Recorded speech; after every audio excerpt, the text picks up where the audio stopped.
এক সময় মুরগি এক রকমভাবে রান্না করি। আজকে ভাবলাম মশলা মেখে তারপরে ভেজে রান্না করব। আসসালামু আলাইকুম এভরিওয়ান, কেমন আছেন? আশা করছি কাছের এবং দূরের, দেশ এবং দেশের বাহিরের যে যেখান থেকেই আমার ভিডিওটা দেখছেন, আশা করছি সবাই ভালো আছেন। আমিও আমার ফ্যামিলি নিয়ে আলহামদুলিল্লাহ ভালো আছি। তা আমি মশলা মেখে এখানে হলুদ, মরিচ এগুলো লবণ মেখে আমি চিকেনগুলোকে ভেজে নিচ্ছি। চিকেনগুলো এখানে ভাজতে কিছু মনের কথা শেয়ার করি আপনাদের সাথে। আপনারা আমাকে কমেন্টে জানাবেন, আসলে মেয়েদের ঘর কোথায় মেয়েদের আসল স্থান। একটা মেয়ে ছোটোবেলা থেকে তার বাবার ঘরে বড় হয়ে তারপরে চলে আসে শ্বশুরবাড়িতে। সেখানে যখন আসে তখন তার মেয়ে প্রশ্ন করে, মা এটা তো আমার বাবার বাড়ি, তোমার বাড়ি কোনটা?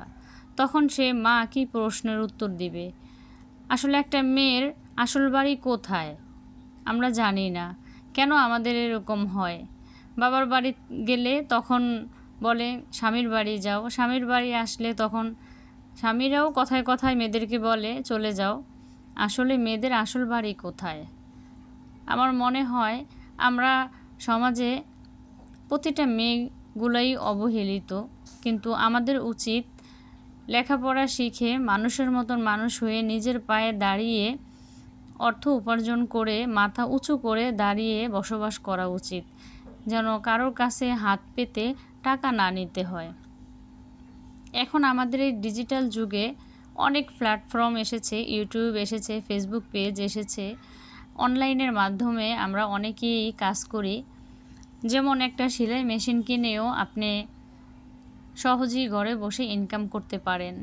তখন আপনার কারো কাছে টাকার জন্য যেতে হবে না। টাকা আসলে কি জিনিস এই দুনিয়াতে, যখন মানুষ বিপদে পড়ে তখন বোঝে টাকার কত মূল্য। আবার টাকাই সুখ শান্তি হয় না, আবার টাকাই অনেক সময় সুখ শান্তি হয়।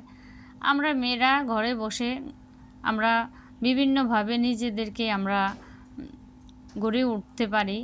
যেমন সেলাই মেশিন কিনে আমরা ঘরে কাপড় সেলাই করে নিজেদেরকে আমরা ইনকামের উপযোগী করে তুলতে পারি, যেন আমরা ইনকাম করতে পারি।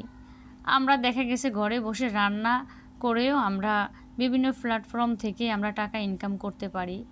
তা আমার কথা হচ্ছে, আমরা মেয়েরা ঘরে বসে না থেকে আমরা যে যার যার মতন নিজের পায়ে দাঁড়ানোর চেষ্টা করব, যেন কারোর কাছে আমাদের টাকা না চাইতে হয়। এভাবে প্রতিটা মেয়ে মানুষকে গড়ে তোলা উচিত।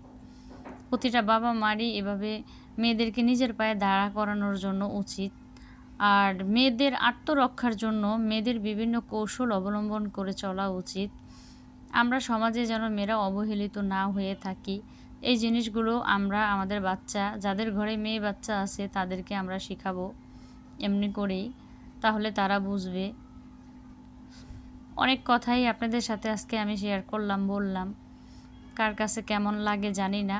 যদি আমার কথাগুলো আপনাদের কাছে খারাপ লাগে ক্ষমা দৃষ্টিতে দেখবেন, আর আমার ভিডিওটা ভালো লাগলে সাবস্ক্রাইব করে দিবেন। আসসালামু আলাইকুম।